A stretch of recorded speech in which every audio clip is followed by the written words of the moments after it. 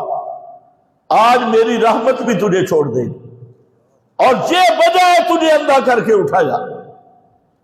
آج تو کہتے ہیں نا ہم اندھے ہیں، اور یہاں فتنے کی بنیاد اکابر پرستی کا فتنہ، پیر پرستی کا فتنہ۔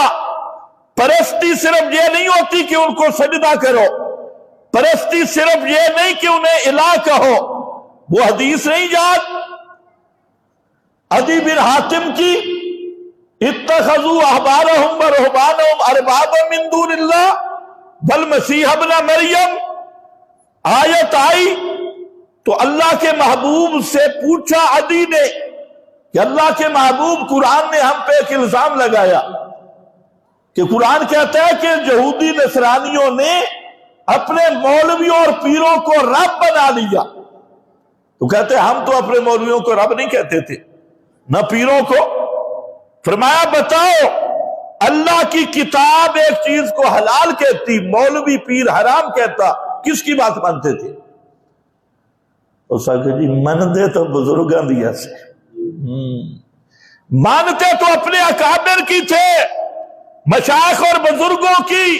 فرمایا یہی ہے ان کو رب بنانا، یہی ان کو رب، اللہ کی کتاب کے مقابل مولوی کی حیثیت، اللہ کی کتاب کے مقابل پیر کی حیثیت۔ اور آج دیکھ لو کہ ایک طرف قرآن ہوگا، مقابل حوالے، فلانے نے لکھا، فلانے نے لکھا، فلانے نے لکھا، فلانی کتاب۔ یاد رکھو، مسئلہ ذہن میں رکھ لو، قرآن کے مقابل کسی کتاب کا حوالہ پیش کرنے والا اصل زندیق اور مرتد یہ آدمی ہوتا ہے، اسے قرآن کی شان ہی نہیں پتا۔ قرآن کے ہوتے ہوئے ایک مقابلہ کیا جا رہا ہے، بالغوفی ہے، اور میں نہیں فتویٰ لگا رہا، یہ قرآن کا فتویٰ ہے۔ قال الذین کفروا، کرو مانا، قال الذین کفروا لا تسمعوا لهذا القرآن، کفروا یہ میرا فتویٰ ہے، قال الذین کفروا، اللہ فتویٰ پہلے لگائے، فتویٰ پہلے لگایا، مسئلہ بعد میں بیان کیا۔ قال الذین کفروا، کافر یہ کہتے ہیں، لا تسمعوا لهذا القرآن، اس قرآن کو نہ سنو، اور کیا کہو، والغوا فیہ۔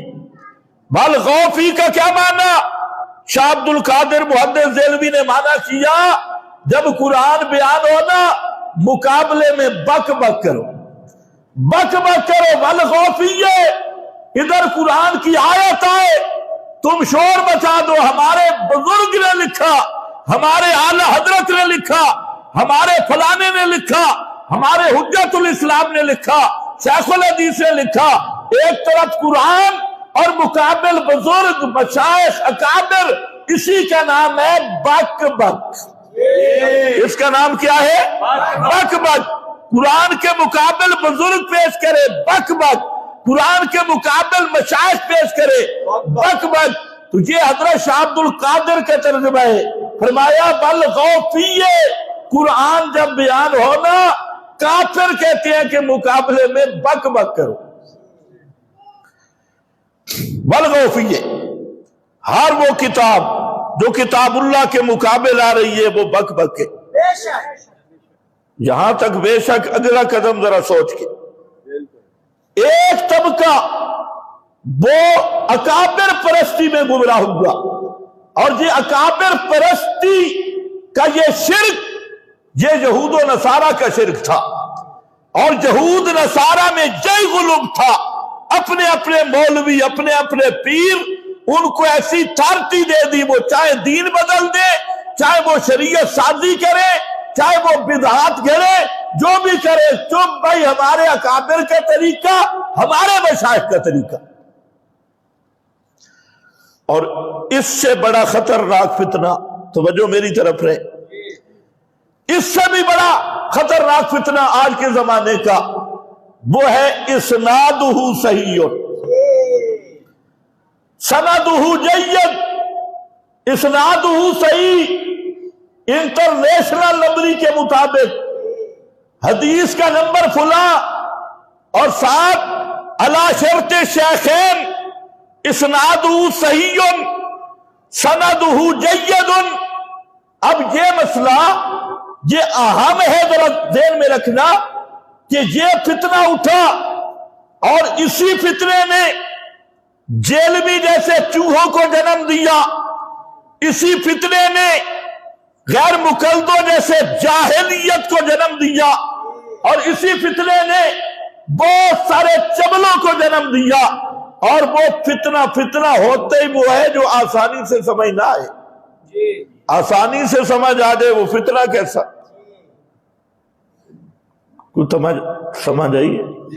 اب آپ بھی پریشان بیٹھے، بھئی اسنادہ صحیح اور کیسے فتنہ ہے، اسنادہ جید کیسے فتنہ ہے؟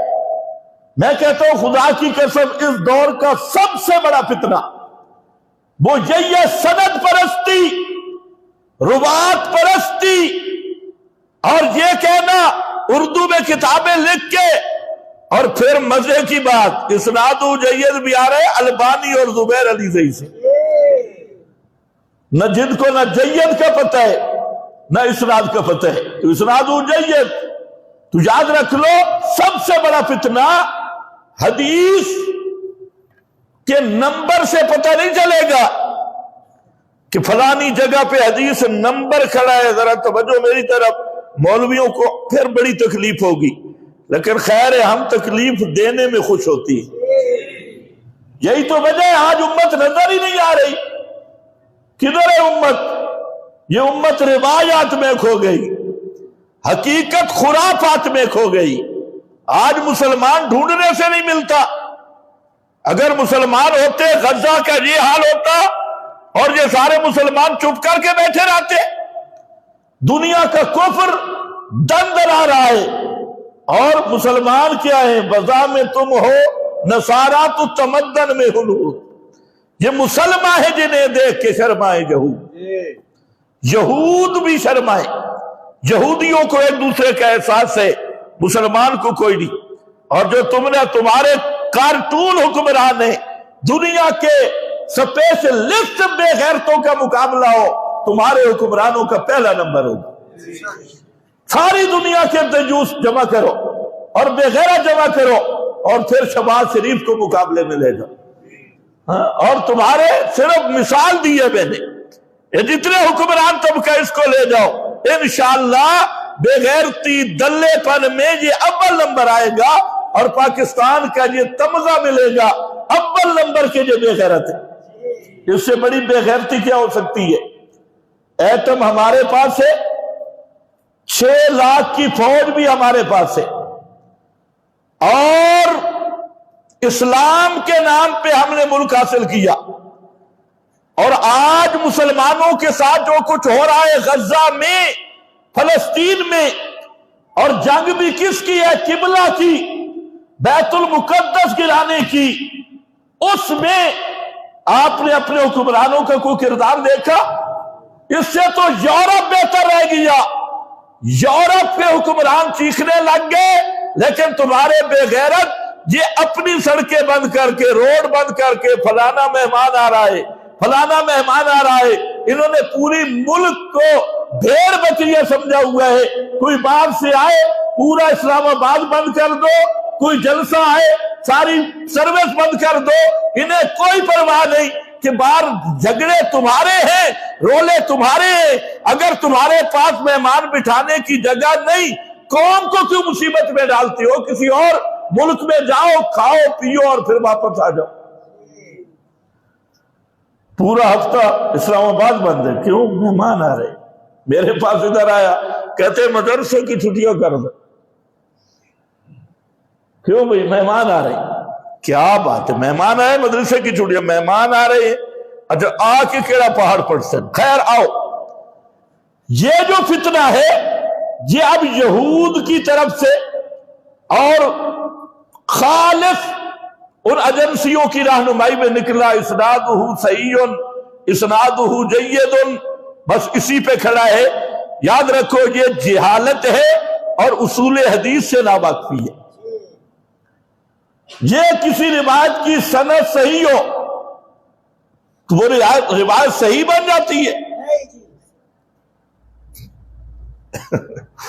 انہوں نے یہ سمجھا کہ اگر سند صحیح ہو نا بس حدیث صحیح ہے، اور نہ میرا بھائی، سند کا صحیح ہونا، صحت السند صحت الاسناد لا یستلزم صحت المتن۔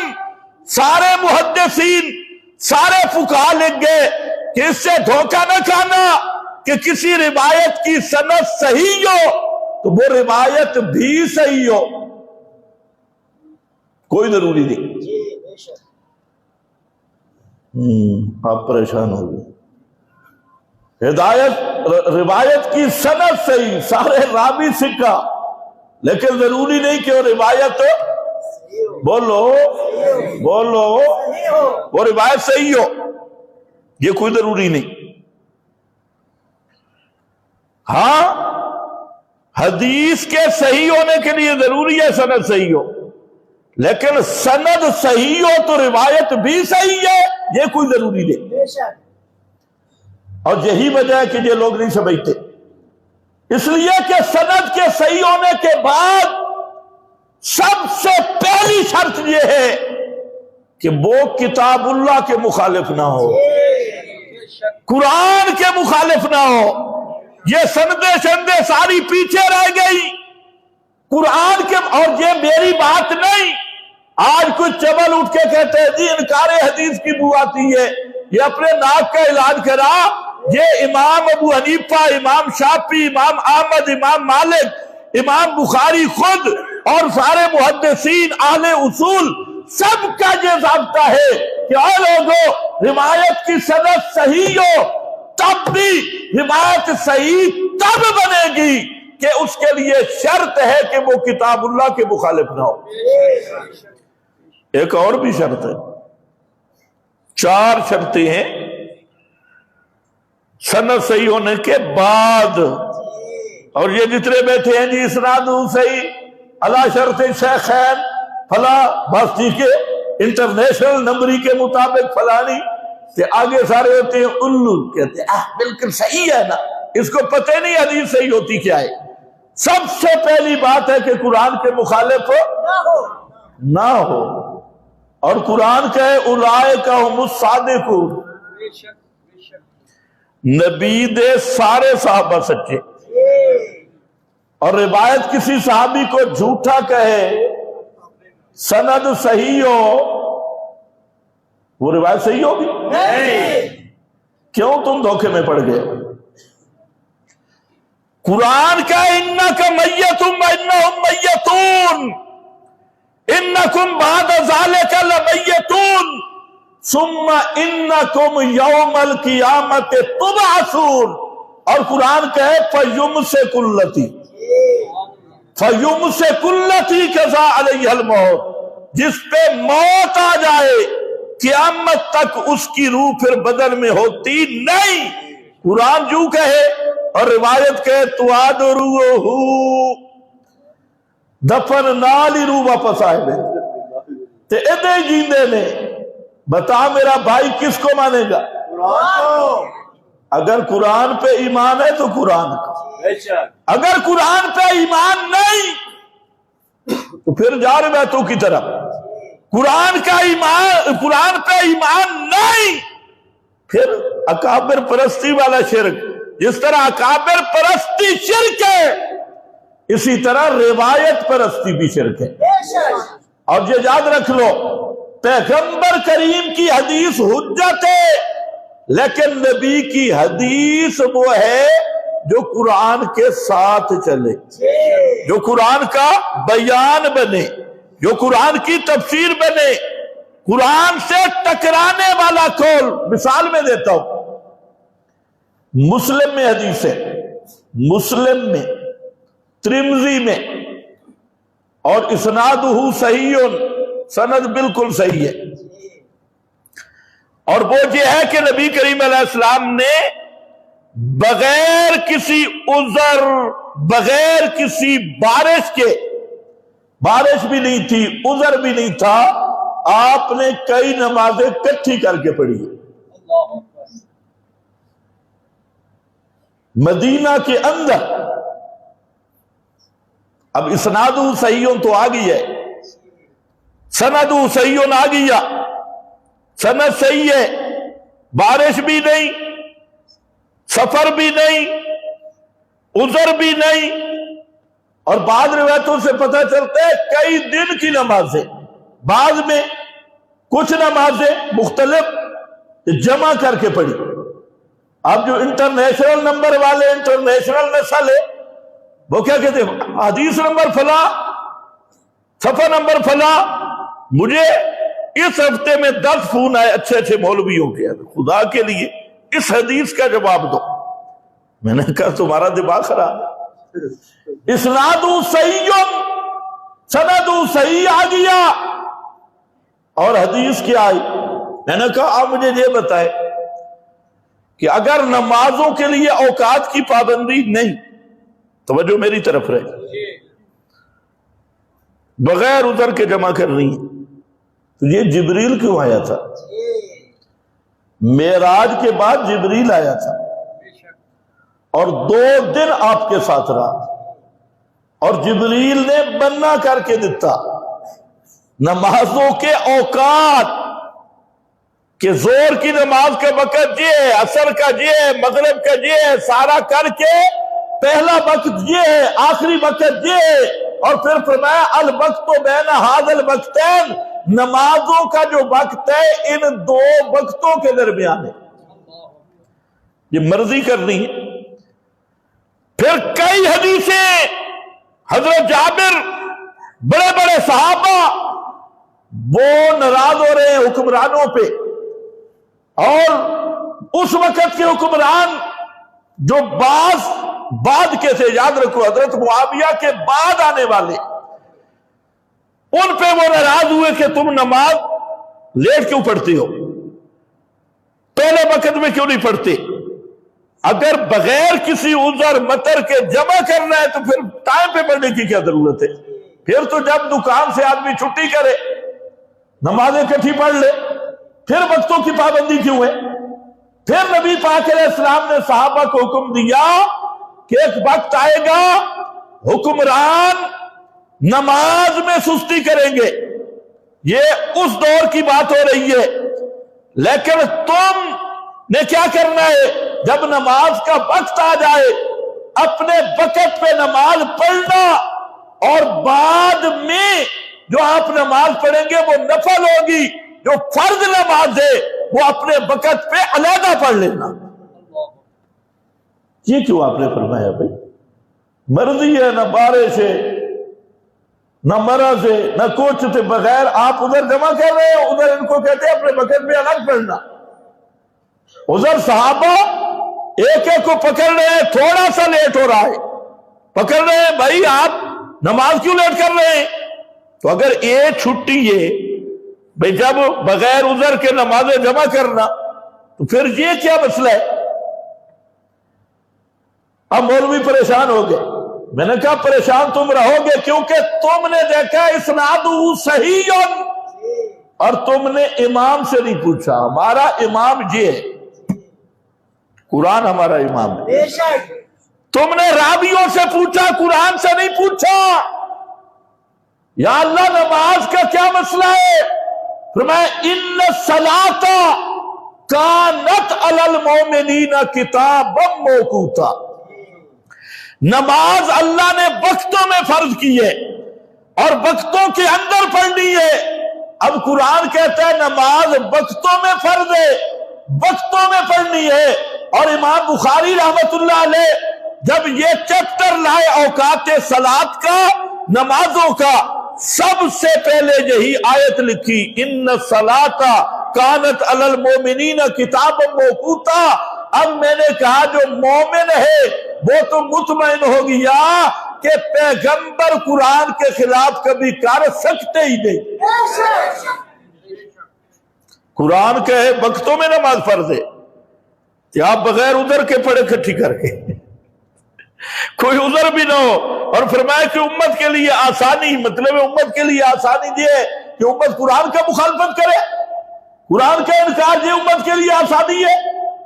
اور کچھ عقل بھی ہے تو اس لیے یاد رکھو کہ سند صحیح ہونے سے یہ لازم نہیں کہ حدیث صحیح ہو، حدیث کی سند بھی دیکھیں گے، اور با امام ائمہ کا یہی کمال ہے، خصوصاً امام اعظم امام ابو حنیفہ، ان پہ خدا کی کروڑوں رحمتیں ہوں، انہوں نے یہی بتایا، اور سند بعد میں پہلے ذرا متن چیک کریں گے، متن چیک کریں گے، متن سمجھتے ہو نا جو کلمات ہے اس کو درایت کی کسوٹی پہ پرکھیں گے، سند کی بات یہ نیچے رہ جاتی ہے اور متن کی بات جو ہے یہ اوپر چلی جاتی ہے۔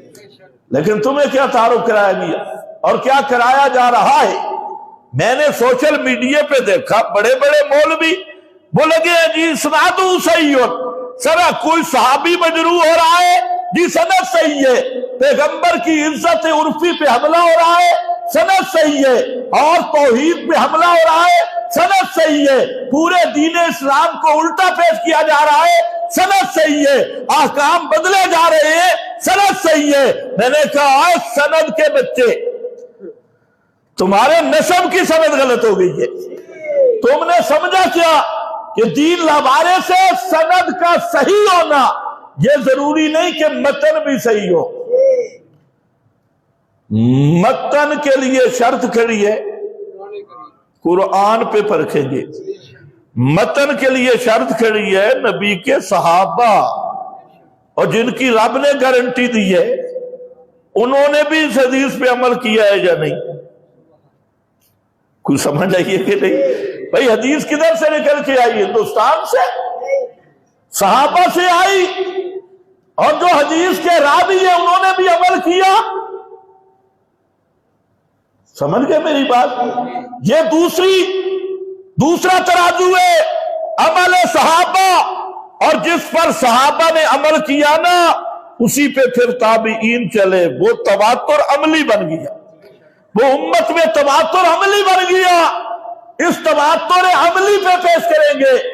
اور تیسری چیز اس روایت کو مشاہداتی اصولوں پہ پرکھیں گے، مشاہداتی اصول ان کے سامنے لائیں گے، اور درایت کے 4 اصول، خیر یہ کسی علمی مجلس میں بیان کر دوں گا، جہاں پر اتنی بات عرض کر رہا ہوں جو ہر ایک آدمی سمجھ سکتا ہے کہ روایت کی اسناد صحیح کا فتنہ اتنا پھیل چکا ہے، فلانی کی سند صحیح، فلانے کی سند صحیح، لہذا صحیح الاسناد۔ میں نے کہا صحیح الاسناد علی الراس والعین، لیکن صحیح الاسناد سے روایت کا صحیح ہونا ثابت نہیں ہوتا جب تک اس کو قرآن کی کسوٹی پہ نہیں لے آئے۔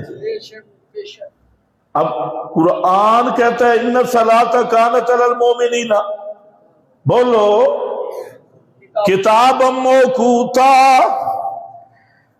کتابا موقوتا، اور وہ حدیثیں بھی ساتھ میں آپ کو صرف سمجھا رہا ہوں، جہاں چونکہ بادشاہ تو ہوتے نہیں ہیں رسمی تقریریں، ایک اصول سمجھ جاؤ، جہاں میں آپ کو سمجھا رہا ہوں آپ کی کچھ نمازیں قضا ہو گئی، کہاں پر؟ غزوہ خندق میں کچھ نمازیں قضا ہوئی، اور آپ صلی اللہ علیہ وسلم اتنے پریشان ہوئے، فرماتے ہیں مالا اللہ بُیُوتَہُمْ وَقُبُورَهُمْ نَارًا، اللہ ان مشرکوں کے گھروں اور قبروں کو آگ سے بھر دے۔ انہوں نے ہمیں شغلونا، انہوں نے ہمیں مصروف کر دیا، ہماری نمازیں وقت پہ رہ گئی۔ وہ میدان جنگ کا عذر تھا کہ اگر ویسے ہی سہولت ہے جب مرضی چاہے پڑھ لو تو کیوں آپ بد دعائیں کر رہے تھے ان کے حق میں، اور کیوں آپ پریشان ہو گئے تھے؟ پھر وہ صبح کی نماز رہی تھی لیلۃ التحریش میں، تو آپ گھبرا کے اٹھے اور فرمایا نکلو اس وادی سے، ھذا وادی الشیطان، یہ شیطان کی وادی ہے، اور سب سے پہلے آپ نے وہ صبح والی نماز پڑھی بغیر عذر کے جمع کی۔ کچھ عقل بھی ہے، پوری شریعت کے ساتھ مذاق، اسناد صحیح پر حدیثیں بھی گئی اور آیت بھی گئی، قرآن بھی گیا، اور یہ کھڑا اسناد صحیح۔ اسی لیے امام ترمذی رحمت اللہ علیہ جو بڑے محدث ہیں اس حدیث پہ لکھ گئے، آخر میں فرماتے ہیں کہ یہ وہ حدیث ہے، روایت تو آ گئی لیکن امت کے طبقات میں کسی ایک کا بھی اس پہ عمل نہیں ہے۔ کیوں نہیں ہے؟ انہوں نے سمجھا کہ یہ حدیث میں یہ راندی ہے، اسی عمل کر لو۔ یہ نہیں سمجھا کیوں نہیں کہ سند صحیح ہے لیکن قرآن کے مخالف ہے، سند صحیح ہے لیکن قرآن کے مخالف ہے، سند صحیح ہے لیکن صحابہ نے اس پہ عمل نہیں کیا۔ بھائی صحیح سند کا مطلب کیا ہے کہ راوی سچا ہے تو سچا راوی نہیں بھول سکتا۔ حضرت عائشہ کو بتایا گیا، میں صرف آپ کو یاد دلا رہا ہوں کہ عبداللہ ابن عمر کہہ رہا تھا مردے کے گھر والے روئیں تو مردے کو عذاب ہوتے ہیں، اور دوسرا عبداللہ ابن عمر کہہ رہا تھا کہ بدر والے مردوں نے آپ کی بات سنی تھی، اور بدر والے مردوں کی بات ہو رہی ہے۔ بدر والے مردے سنے تب بھی لڑ بے ایمان ہے، کیونکہ وہ خارق عادت واقعہ معجزہ تن ہے، اس لیے کہا کہ انہوں نے ان سے آپ نے کلام کیا، اور ان مردوں نے اس وقت نبی پاک کی بات سن لی۔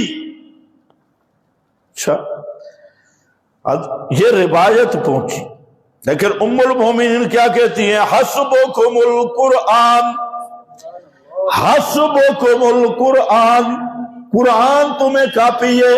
قرآن کہتے ہیں لا تزر وازرۃ وزر اخری، کرے کوئی اور بھرے کوئی، جو کرے گا وہی بھرے گا، اور روئیں گھر والے عذاب میت کو ملے۔ یہ کون سا طریق ہے؟ یہ قرآن کے خلاف ہے، اور فرمایا قرآن کہتا ہے ما انت بمسمع من فی القبور، قبرالے سن دے کوئی نہیں۔ یہ کسے کا؟ حضرت عائشہ نے قرآن پڑھا۔ اس لیے میرا بھائی پیغمبر کریم نے جو فرمایا مل مخرج کا جواب میں کہ فتنوں سے بچے گا تب کہ قرآن پہ پکا ہو جائے۔ روایت مان، لیکن شرط ہے کہ قرآن سے ٹکرائے، اور جو چیز قرآن سے ٹکرا گئی، میں کہتا ہوں وہ بزرگ کا قول بھی نہیں، وہ پیغمبر کا فرمان بھی رستے کی گڑبڑ ہے، رستے کی گڑبڑ ہے، ورنہ مسئلہ بالکل صاف ہے۔ اسنادہ صحیح، یہ آج کا فتنہ ہے، اور انٹرنیشنل نمبری کے مطابق، اور انٹرنیشنل نمبری جو طلبہ حدیث پڑھ رہے ہیں، ہم نے ان کو لگایا ہوئے اس انٹرنیشنل نمبری پہ ایک حدیث 27 جگہ پہ آئے گی، 26 جگہ پہ آئے گی، اور ایک نمبر سے مسئلہ حل نہیں ہوگا، سارے نمبر نکال کے پھر دیکھنا ہوگا، نہیں تو تو خود 10 نمبر بن جائے گا۔ ایک نمبر کا حوالہ دے کے سارے نمبر حذف، سارے نمبر نکال اس حدیث کے تو پھر پتہ چلے گا۔ تو بہرحال فتنوں میں ایک فتنہ یہ ہے، یہ بھی اتباع الہوا کا نتیجہ ہے۔ اب میں پرانا موضوع کو ختم کرنا چاہتا ہوں، اور اس میں نے آپ کے سامنے پڑھا تھا بخاری شریف، نبی کریم صلی اللہ علیہ وسلم، یاد ہے نا آپ کو موضوع، جلدی ختم کر لیں، کون سا موضوع چل رہا تھا؟ وفات النبی۔ وفات النبی، یہ تو تمہید کے اندر سے ایک نئی تمہید نکلے، تو میں اس کو کمپلیٹ کر دوں۔ حضرت نبی پاک صلی اللہ علیہ وسلم پہ کی وفات ہوئی، حضرت فاطمہ کی حدیث، میں نے کہا 30 حدیث بخاری میں، پچھلے کے ساتھ ربط ملا لو، میں 5 منٹوں میں ختم کروں۔ فرمایا حضرت انس رضی اللہ تعالی عنہ فرماتی ہیں لما ثقل النبی صلی اللہ علیہ وسلم جعل یتغشاہ فقالت فاطمہ، تو اب ذرا سمجھنا ہے، ایک جملے میں مسئلہ حل ہو جائے گا کہ پیغمبر کریم کی جب بیماری بڑھ گئی اور آپ صلی اللہ علیہ وسلم کو غشی آنے لگی، تو حضرت فاطمہ رضی اللہ تعالی عنہا سلام اللہ علیہا وہ کہنے لگی باکر بابا، باکر بابا، میرے ابا جان پہ سختی آ رہی ہے، مصیبت آ رہی ہے، شدت آ رہی ہے، باکر بابا، اے میرے ابا پہ، میرے ابا جان پہ سختیاں آ رہی ہے اور درد کی شدت آ رہی ہے۔ پیغمبر کریم نے فرمایا لیس علی ابی کے کرب بعد الیوم، کہ میرے بیٹا رو نہیں اور پریشان نہ ہو، آج یہ آخری تکلیف ہے۔ لیس علی ابی کے کرب بعد الیوم، آج کے بعد تیرے باپ پہ کوئی تکلیف نہیں آئے گی، یہ آخری تکلیف ہے۔ لیس علی ابی کے کرب بعد الیوم،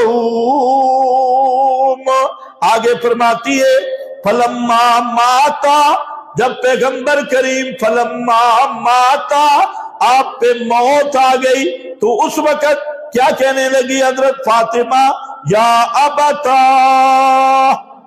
یا ابتا، اے میرے ابا جان، یا ابتا اجاب ربا دعاہو، اپنے رب کی دعوت کو قبول کر لیا اور اپنے رب کے بلاوے پر لبیک کہا۔ یا ابتا من جنت الفردوس مأوا، یا ابتا من جنت الفردوس مأوا، اے میرے ابا جان، ہمیں چھوڑ کر آپ نے جنت الفردوس کو پکا ڈیرا بنا لیا، مأوا پورا ڈیرا لگا لیا، مستقر بنا لیا۔ بتا میرا بھائی، لوگ کہتے ہیں جی آپ پہ تو موت آئی نہیں، آپ وفات آئی نہیں، کہ حضرت فاطمہ کیا کہہ رہی ہے؟ جب پیغمبر پہ موت آ گئی تو اب حضرت فاطمہ کا عقیدہ کیا ہے؟ یہ بخاری شریف 4462 نمبر حدیث فرماتی ہیں کہ میرے ابا پہ موت آ گئی، اب موت کے بعد ابا کا وجود تو مدینہ منورہ میں ہے، کہ آپ جنت میں کون پہنچا ہے؟ بولو بولو، میں ختم کروں، جنت میں کون پہنچا ہے؟ مولوی پھر بھی ڈنڈی مارتا، اللہ، یہ حضرت فاطمہ نے مسئلہ حل کر دیا، یہ جنت کون سی ہے؟ مولوی نو جنت ہی نہیں پی لبدی، کوئی لنگڑا سا مشرک مر جائے تو کہتے اللہ جنت الفردوس عطا فرمائے، درب ایمانہ۔ اور پیغمبر کی جب بات ہو جنت الفردوس کی تو اسے تکلیف ہو جاتی ہے، اپنا کوئی کوڑی ملہ ہی مر جائے، اللہ اس کو جنت الفردوس عطا کرے، تو جنت الفردوس پتہ ہی کتنے زمین ہے؟ جنت الفردوس یہی بخاری سقفہ عرش الرحمن، سقفہ عرش الرحمن، جنت الفردوس کا چھت لنٹر رحمان کا عرش ہے، یہ وہ ہے۔ اور جنت وہ شروع کہاں سے ہوتی ہے؟ عند سدرۃ المنتہی، عندہا جنت الماوا، جنت کا پہلا مہمان خانہ اس کا نام الماوا ہے، جو سب سے پہلی مہمانی ہوتی ہے، اور وہ 7 آسمانوں سے اوپر ہے، وہ زمین کے اندر نہیں ہے۔ تو حضرت فاطمہ نے بتا دیا کہ میرے بابا آپ کا وجود مقدس تو مدینہ کی قبر میں ہے، اور جنت الفردوس میں کون پہنچائے؟ آپ کی پاک روح جنت الفردوس میں پہنچ گئی، اور 10 نہیں زیادہ حدیثیں جہاں موجود ہیں پیغمبر کریم نے یہی دعا مانگی تھی، اللہم الحقنی بالرفیق الاعلی، اللہ مجھے رفیق اعلیٰ پہنچا دے۔ اور رفیق اعلیٰ 14 صدیوں کے علماء متفق ہیں، حنبلی، شافعی، مالکی اور حنفی، سب کے سب، کوئی شرابی بخاری مسلم کی اٹھاؤ، سب کہتی ہیں یہ رفیق اعلیٰ المکان الذی یسکنون فیہا ارواح الانبیاء، یہ جنت کا وہ مقام ہے جو انبیاء کی ارواح کے رہنے کا پکا ٹھکانہ اور مستقر ہے۔ یہ حدیثیں نظر نہیں آتی، یہ حدیثیں ان کو نظر نہیں آتی۔ ان الانبیاء واجاء فی قبورہم یصلون، یہ ادھر ہی آئے۔ کیوں؟ اس لیے کہ یہ حدیث قرآن اس پہ پہرا دے رہا ہے۔ قرآن بھی یہی کہتا ہے، یا ایتھا النفس المطمئنہ ارجعی الی ربک راضیۃ مرضیہ فادخلی فی عبادی وادخلی جنتی ان کان من المقربین فروح وریحان وجنت نعیم۔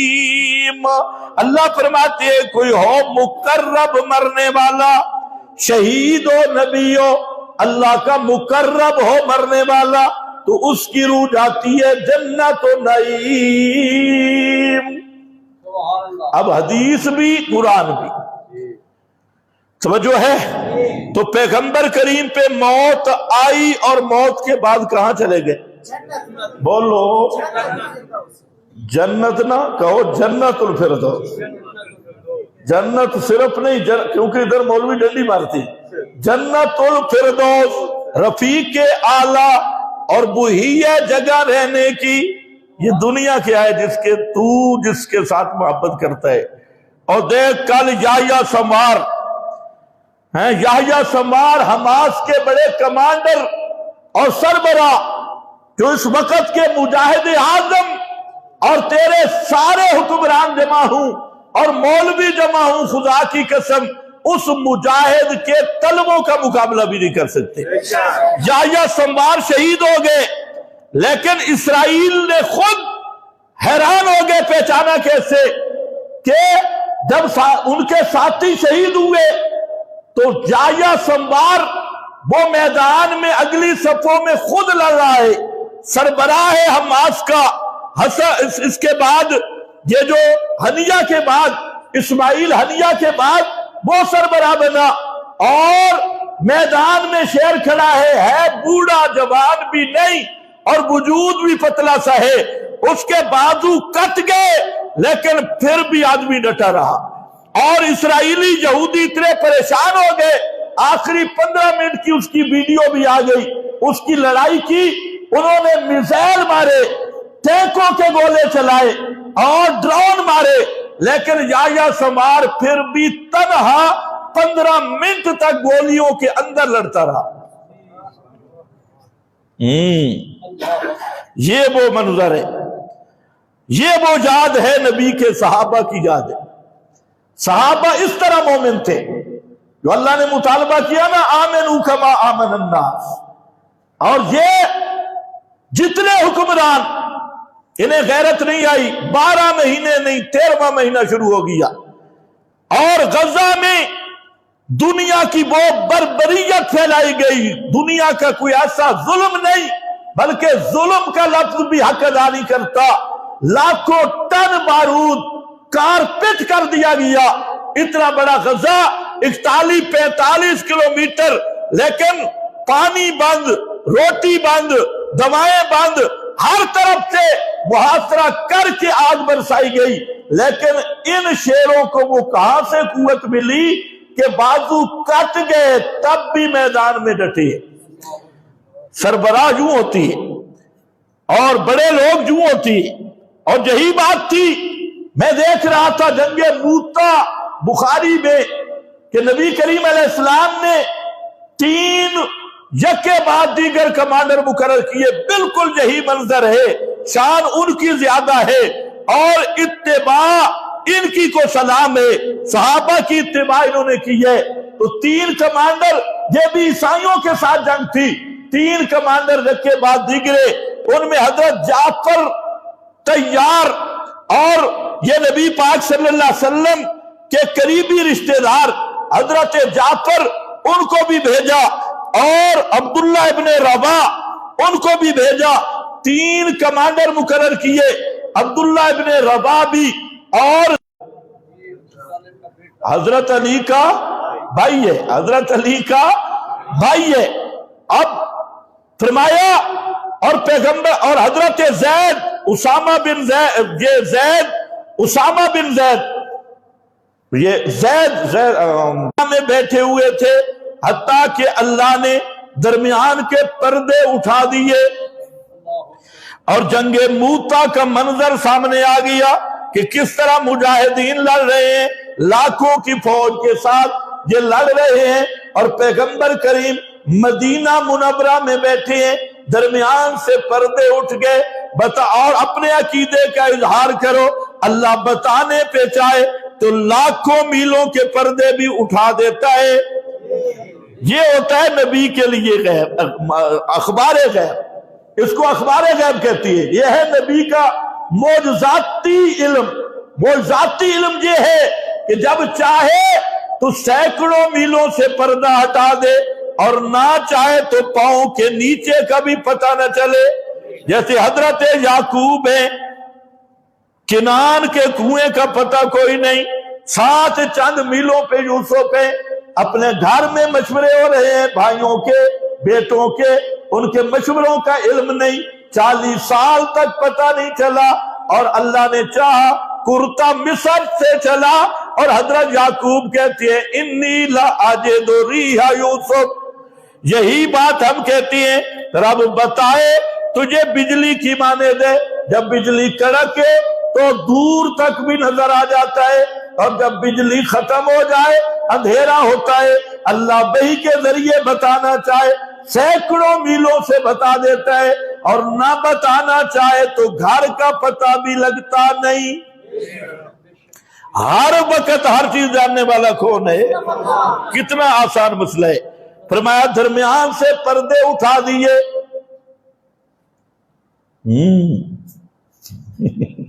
بابا حیران بیٹھے، پیغمبر کریم منظر دیکھ رہے ہیں، اور گھر بیٹھ کے فرماتی ہیں کہ اِنَّا قُتِلَ زید، فرماتی ہیں کہ زید شہید ہو گئے، اور پھر فرمایا جعفر نے جھنڈا لیا، وہ بھی شہید ہو گئے، عبداللہ ابن رواح نے جھنڈا لیا، وہ بھی شہید ہو گئے، اور حضرت جعفر یہ شہید ہوئے، اور ان کو نیزے کے کتنے زخم لگے تھے؟ فرماتے ہیں بِضْعًا وَتِسْعِينَ مِنْ طَعْنَةٍ وَرَمِيَّةٍ، تیر اور نیزوں کے 90 سے زائد زخم لگے، لیکن جعفر پھر بھی میدان میں للکارتا رہا۔ اب یہ تو واقعہ ہے نا، اس کو اگر دیکھنا ہے تو حماس کے مجاہدین کو دیکھو، یہ تو سنی سنی بات ہے نا۔ بازو کٹ گئے، حضرت جعفر کے بازو کٹ گئے، ایک بازو کٹ گیا، اس نے جھنڈا دوسرے میں لے لیا، دوسرا کٹ گیا، اس نے جھنڈا منہ میں لے لیا، جب تک گردن نہیں کٹی جھنڈا نیچے نہیں آئے۔ آج تھوڑی سی تکلیف ہوتے گیا، تو یہ تو مجاہدین حماس اسی طرز پہ ہیں، اور پیغمبر کریم منظر بھی بیان کر رہے ہیں، اور بَعَيْنَاهُ تَذْرِفَانِ، آپ کی آنکھیں بھی بہ رہی ہیں، آنسو بھی آ رہے ہیں، میرا فلانا کمانڈر شہید ہو گیا، فلانا کمانڈر شہید ہو گیا۔ پھر آپ نے یکدم فرمایا جعفر جنت میں پہنچ گیا، جعفر مدینے میں بیٹھے ہیں، جعفر جنت میں جا پہنچا ہے۔ موت کے بعد شہید کی زندگی کہاں کی ہے؟ جنت میں جا پہنچا ہے۔ اور ان للڑوں کو بھی سمجھا دو جنت میں جا پہنچائے. فرمایا بازو کٹ گئے, اللہ نے جعفر کو 2 پر عطا کر دیے اور وہ جنت میں اڑ رہا ہے, 2 پروں پہ اڑ رہا ہے. اس لیے کہتے ہیں جعفر تیار, تیار پروں والا جعفر, اسی لیے نام بھی پڑ گیا پروں والا جعفر. پیغمبر کریم 3 کمانڈر شہید ہو گئے. میں عرض یہ کرنا چاہتا ہوں, بڑے بڑے کمانڈر ہے, کیا جہاد رک گیا؟ تحریک رک گئی؟ مشن رک گیا؟ نہیں رکا.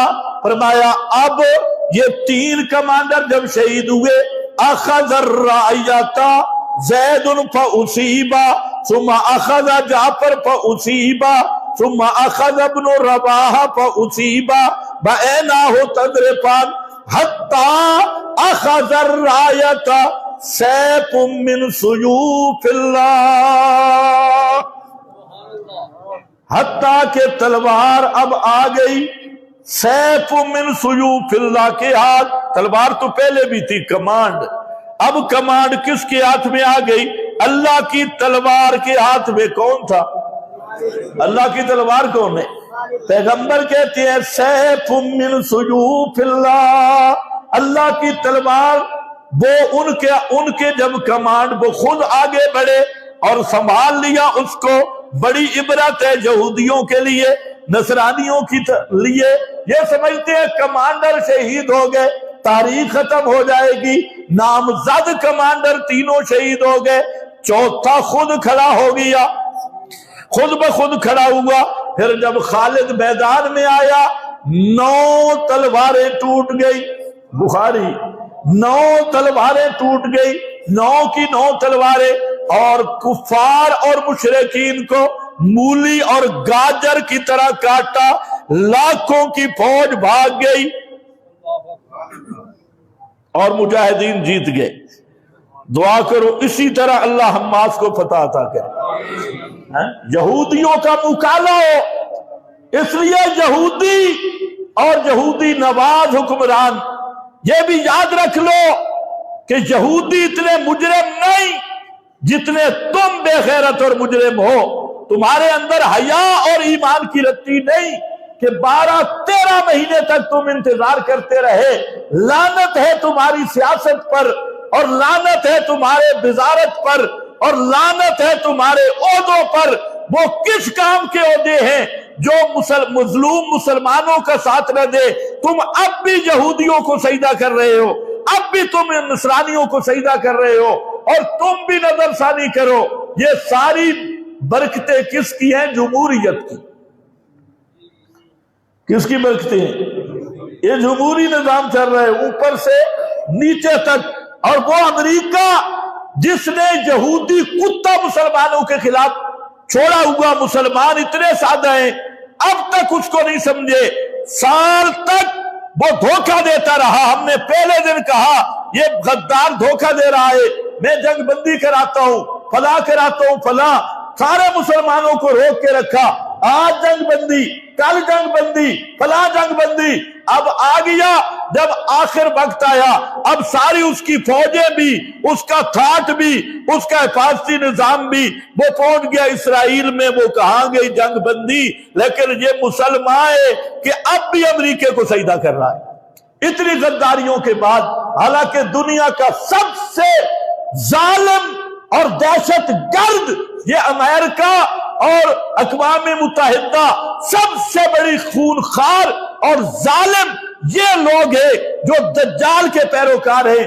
لیکن دعا کرو کہ اللہ ہمارے اسلامی ملکوں میں جو ہمیں غدار ملے ہیں, اللہ ان پہ خصوصی لعنت فرمائے اور ان سے ہمارے اسلامی ملکوں کو پاک کر دے. وآخر دعوانا الحمدللہ.